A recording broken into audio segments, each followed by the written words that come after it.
Subscribe करा सदाशिव शशिकांत गोखले या नावाच्या चॅनलला. ह्या चॅनलवरती विविध तऱ्हेची फायनान्शियल इन्व्हेस्टमेंट्स कशी करावी आणि फायनान्शियल ॲनालिसिस किंवा स्टॉक मार्केट रिलेटेड इन्फॉर्मेशन दिली जाते. हा व्हिडिओ मी डायरेक्टली पिव्होट पॉइंटवर स्टार्ट करतोय, कारण ह्याच्यानंतर माझं डिस्क्रिप्शन आहे पिव्होट पॉइंट ट्रेडिंग कसं करायचं, पिव्होट पॉइंट म्हणजे काय आणि त्याचे लिमिटेशन्स काय असतील, किंवा ट्रेडर्सनी काय करायला पाहिजे, कुठल्या इंडिकेटर बरोबर ह्याला कंबाईन करायला पाहिजे. मग चला बघूया पिव्होट पॉइंट वेबसाईटवरती रेडीमेड आपल्याला कुठे मिळेल. तुम्ही investing.com मध्ये या. इथे तुम्ही कुठलाही इंडेक्स टाईप करा. टाईप केल्यानंतर या इथे NSE टाईप करून तुम्ही क्लिक करा. क्लिक केल्यावर तुम्हाला ही विंडो उघडेल. उघडल्यानंतर ह्या इथे एक टेक्निकल ॲनालिसिस आणि कॅन्डलस्टिक्स पॅटर्न असं दिसेल तुम्हाला ऑप्शन अवेलेबल. मग तुम्ही काय करा, इथे डायरेक्टली टेक्निकल्सला क्लिक करा. टेक्निकल्सला क्लिक केल्यावर तुम्हाला इथे रेडीमेड पिव्होट पॉइंट्स अवेलेबल दिसतील.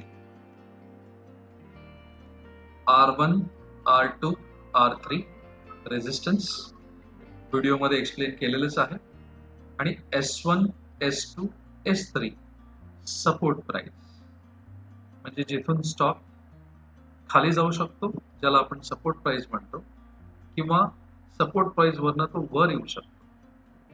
मग नॉर्मली असं म्हटलं जातं, जे मी व्हिडिओत एक्सप्लेन ऑलरेडी केलेलं आहे, पण तरी सुद्धा R3 जेव्हा क्रॉस होतो तेव्हा आपण ब्रेकआउट म्हणतो, आणि S3 जेव्हा क्रॉस होतो खाली तेव्हा आपण ब्रेकडाऊन म्हणतो. चला तर मग आपण त्या व्हिडिओकडे जाऊ.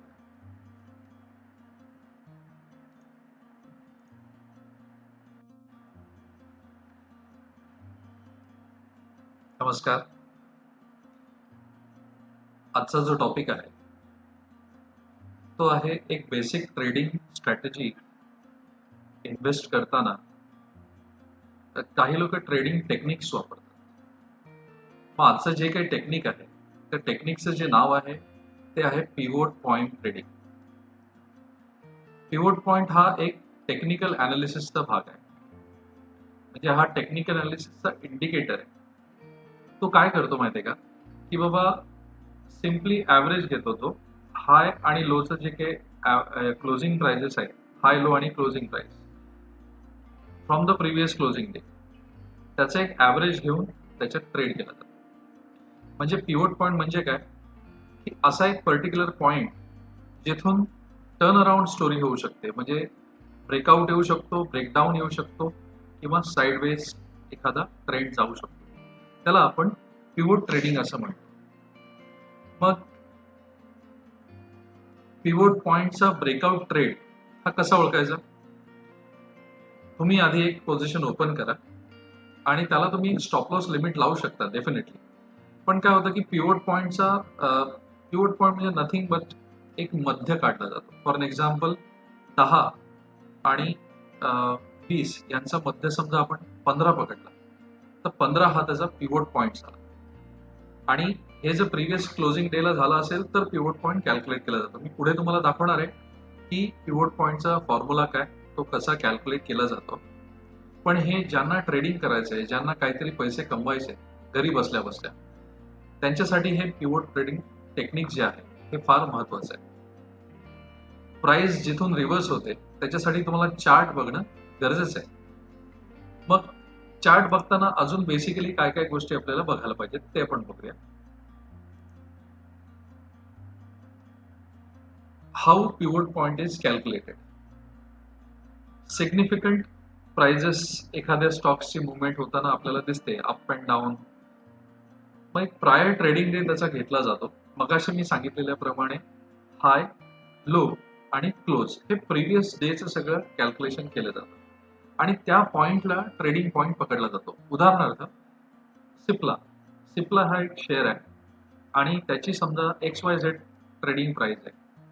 म्हणजे मी जर आता एक टेम्पररी उदाहरण सांगायचं झालं तर 750 समजा शेअर प्राइस चालू आहे, एक्झाम्पल उदाहरण म्हणून मी तुम्हाला सांगतो. आणि काल तो हाय गेला होता 800 ला, लो गेला होता 725 ला. एवढा तो जात नाही, एवढं डेव्हिएशन त्याच्यामध्ये नाहीये, पण तरी सुद्धा तुम्हाला एक समजण्यासाठी मी तुम्हाला सांगतो. आणि प्रिव्हियस क्लोज जो झाला तो 750 झाला. मग ह्याचं कॅल्क्युलेशन कसं केलं जातं इथे मी तुम्हाला एक एक्झाम्पल म्हणून दिलेलं आहे. कुठल्या पिव्होट मेथड आपण बेस्ट पिव्होट मेथड म्हणून पहिले बघतो. डेली ट्रेडर्स जे असतात ते जे डेली पॉइंट्स पिव्होट ट्रेडिंगचे वापरतात, 5 मिनिट्स चार्ट त्यांनी वापरावा किंवा जास्तीत जास्त एका तासाचा चार्ट त्यांनी वापरावा, म्हणजे मोस्ट रिझनेबल जर ट्रेडिंग करायचं असेल तर. किंवा एखाद्याचा वीकली ट्रेड असेल तर त्यांनी वीकली पिव्होट पॉइंट सुद्धा नोट डाऊन करू शकतो. म्हणजे फॉर एक्झाम्पल मला जर सिप्लामध्ये आज इन्व्हेस्ट करायचे फक्त आठवडाभरासाठी, तर मला आठवडाभराचे जे काही पिव्होट पॉइंट्स आहेत ते सगळं माहिती असणं मला आवश्यक आहे, कुठले कुठले पिव्होट पॉइंट्स आहेत. मग पिव्होट पॉइंट म्हणजेच त्याचं डेफिनेशन काय, something rotates constantly or oscillates, म्हणजे स्थिर नाही, प्राइस एखाद्या गोष्टीवर स्थिर नाही, ऑसिलेट होते आणि एखाद्या पर्टिक्युलर पॉइंट पासून ती जास्ती ऑसिलेट होते किंवा जास्ती स्टेडी होते किंवा जास्ती फ्लक्च्युएट होते, त्याला आपण पिव्होट पॉइंट असं म्हणतो. मग तो पिव्होट पॉइंट आपल्याला टेक्निकल चार्ट मधनं बघायला मिळतो. त्याचं कॅल्क्युलेशन मी तुम्हाला पुढे दाखवणारच आहे. हे त्याचं कॅल्क्युलेशन आहे. हा एक चार्ट आहे तुम्हाला समजण्यासाठी. हे बार्स आहेत, ग्रीन आणि रेड्स. तुम्हाला इथे बार्स जे दिसत आहेत टेक्निकल चार्ट मध्ये, green bars is nothing but the buy, the red bars is nothing but the sell. आणि त्याचे काही रेजिस्टन्स पॉइंट्स मी इथे एरोनी तुम्हाला इथे दाखवलेले आहेत. आणि इथे मी मेन्शन केलंय की पर्टिक्युलर रेड लाईनला जाऊन तो स्टॉक परत वर जाऊ शकतो किंवा तो स्टॉक परत खाली येऊ शकतो, त्याला आपण पिव्होट पॉइंट्स म्हणतो. मग P is equal to high plus low plus close divided by 3. आणि असे त्याचे रेजिस्टन्स घेतले जातात. R1, R2, R3 हे रेजिस्टन्स आहेत. S1, S2, S3 ही सपोर्ट आहे. नॉर्मली असं म्हटलं जातं की R1, R2 एखादी प्राइस जेव्हा एखाद्या R2 ला क्रॉस करते किंवा R3 ला क्रॉस करते तेव्हा ब्रेकआउट स्टेज येते. R3 म्हणजे रेजिस्टन्स. रेजिस्टन्स कुठे असतो? वरती. आणि सपोर्ट कुठे असतो? खालती. टेक्निकल अनालिसिस मध्ये, चार्ट मध्ये सपोर्ट हा स्टॉक्सचा खाली असतो टेक्निकल अनालिसिस मध्ये, आणि रेजिस्टन्स हा वर असतो. आणि जिथे रेजिस्टन्स असतो त्याला आपण R1, R2, R3 असे काही डेफिनेशन्स दिलेले आहेत पिव्होट पॉइंट ट्रेडिंगसाठी. आणि S1, S2, S3 हे सपोर्ट्स दिलेले आहेत. ज्या वेळेला एखादा सपोर्ट ब्रेकआउट होतो त्यावेळेला तो स्टॉक डाऊन ट्रेडला जातो असं म्हटलं जातं. आणि ज्या वेळेला R1, R2, R3 ही लेवल एखादा स्टॉक क्रॉस करतो तेव्हा तो ब्रेकआउट स्टेजला जातो असं म्हटलं जातं. आपण पुढे जाऊन बघूया काय अजून डिटेलमध्ये काय लिमिटेशन्स त्याचे बघूया. नॉर्मली नुसतं पिव्होट पॉइंट बघू नये. ज्याचा टेक्निकल अनालिसिस आहे आणि ज्याला डेली प्रॅक्टिस करायचे किंवा एखादा ट्रेंड इंडिकेटर जर कंबाईन तुम्ही त्याच्याबरोबर केला, लाईक 50 डेज पिरियड किंवा 200 डेज पिरियड मुव्हिंग ॲव्हरेज, तेव्हा हा खूप चांगला रिझल्ट देतो. कोण? Pivot point. म्हणून पिव्होट पॉइंटच्या प्राइजेस रेडीमेड तुम्हाला अवेलेबल आहेत. वेबसाईट मी तिथे घेऊन जाणारच आहे, तुम्हाला दाखवणार आहे की पिव्होट पॉइंट्स रेडीमेड कॅल्क्युलेट केलेले असतात. फक्त आपल्याला नोटिफिकेशन करणं हे जास्त गरजेचं आहे. मग आता लिमिटेशन्स यातले काय आहेत? मी सांगितल्याप्रमाणे इथे अशी कुठलीच गॅरंटी नाही की R1, R2 क्रॉस झाला की डेफिनेटली R3 पर्यंत तो जाईल, अशी कुठलीच गॅरंटी नाही. आणि S1, S2 तुटला सपोर्ट की तो S3 ला जाईल, याचीही कुठली गॅरंटी नाही. मग हे टेक्निक पूर्वापार बऱ्याचशा लोकांनी वापरलेलं आहे. हे का वापरलेलं आहे? एखाद्या स्टॉक्सचा अनालिसिस करण्यासाठी किंवा त्याचा पॅटर्न बघण्यासाठी. काही स्टॉक पर्टिक्युलर प्राइस मध्ये रोटेट करत असतात. से उदाहरणार्थ तुम्ही जर रिलायन्स बघितलं असेल तर आत्ता रिलायन्स हा खूप चालायला लागलाय मागच्या या 1.5 वर्षापासून. जर त्याच्या आधी तुम्ही 9 वर्ष बघितलं तर हा stock steady, constantly slow and steady असा होता. अर्थातच जेव्हा जेव्हा काही अनाउन्समेंट्स आलेल्या आहेत, जेव्हा जेव्हा काही राईट्स इश्यू आलेले आहेत किंवा जेव्हा जेव्हा काही बोनस डिव्हिडंड्स डिक्लेअर झालेले आहेत किंवा स्प्लिटिंग्स झालेले आहेत, तेव्हा हे पॉईंट सुद्धा जास्ती महत्वाचे असतात.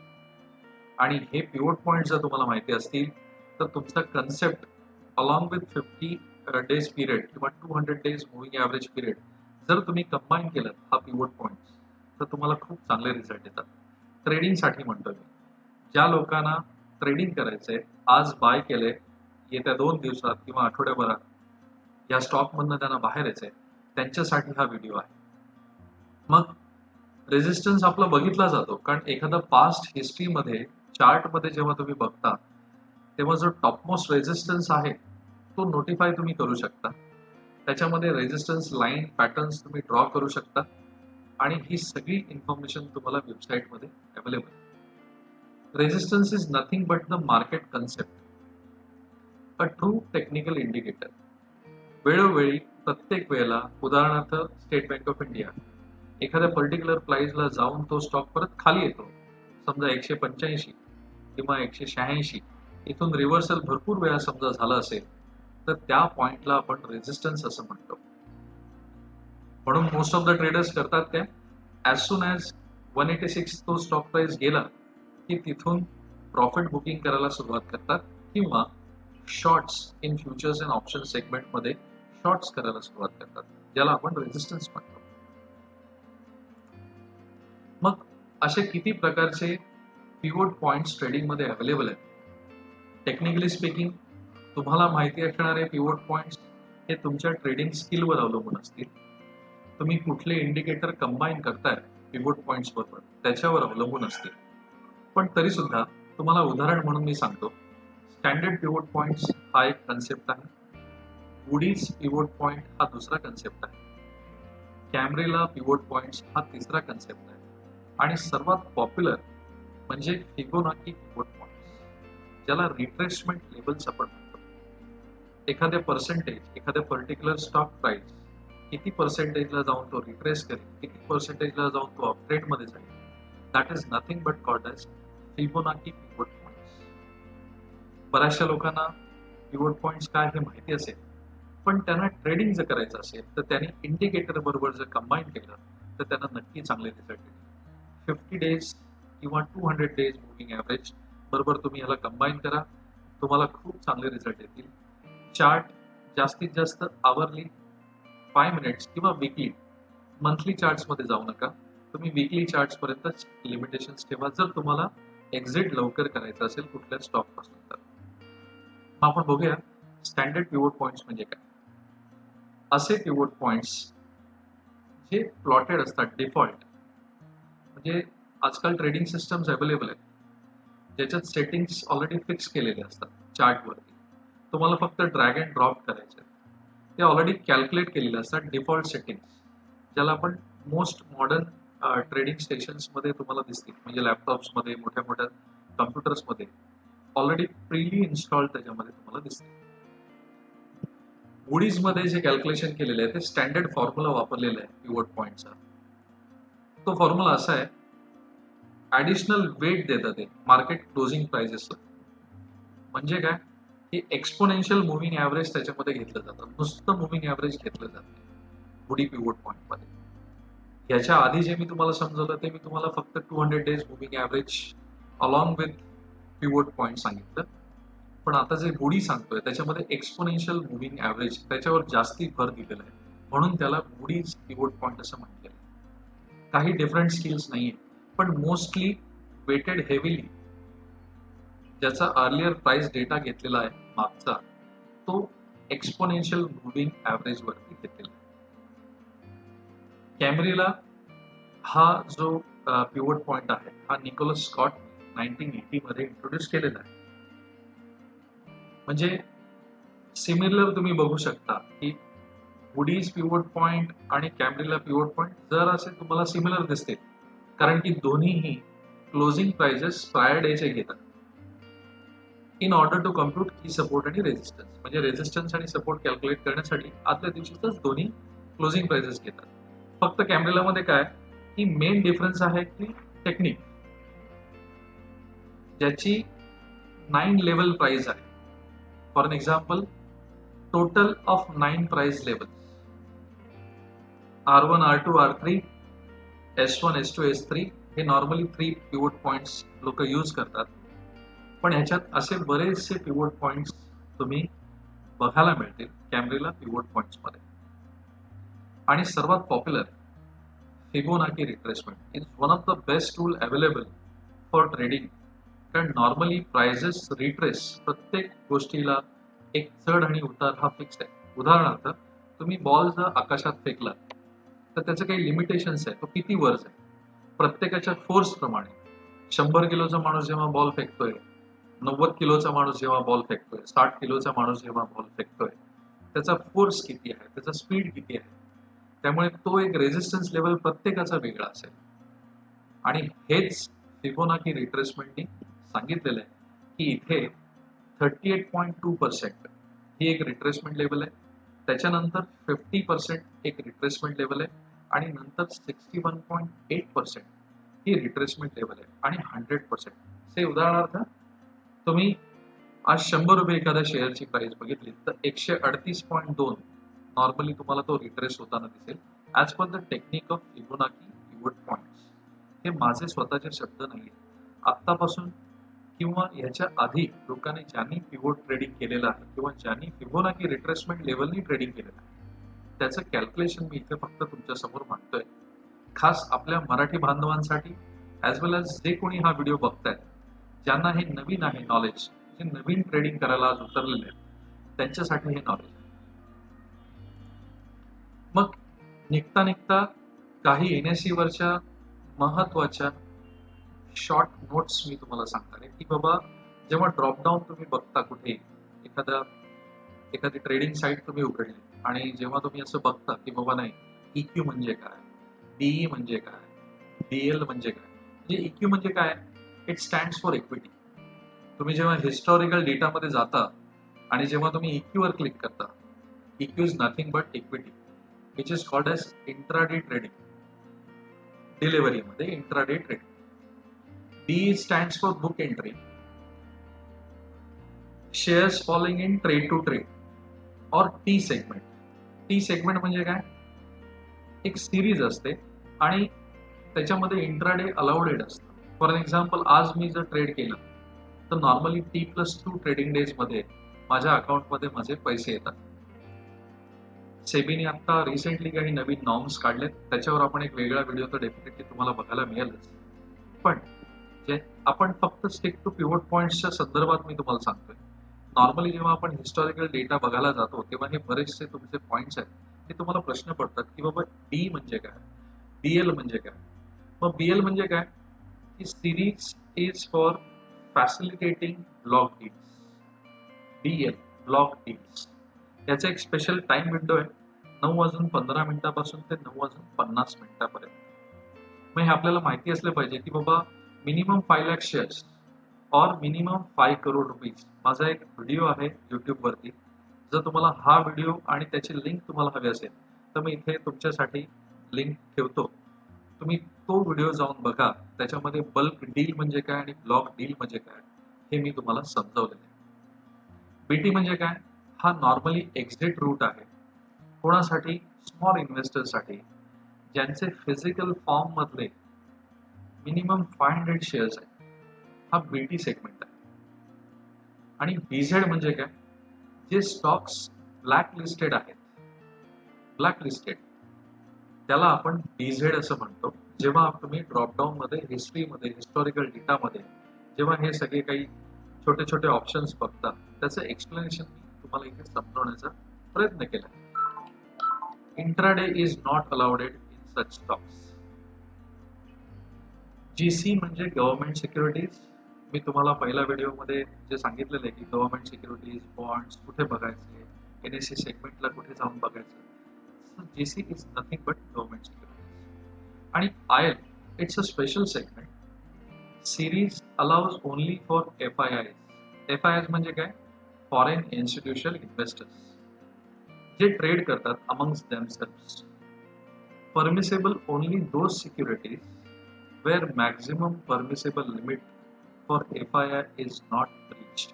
प्रत्येक ट्रेडर कम्युनिटीला काही एक लिमिट दिलेलं आहे सेबीने, सिक्युरिटी एक्सचेंज बोर्ड ऑफ इंडियाने, की हे लिमिट आहे, याच्यापेक्षा तुम्ही जास्ती ट्रेड करू शकत नाही.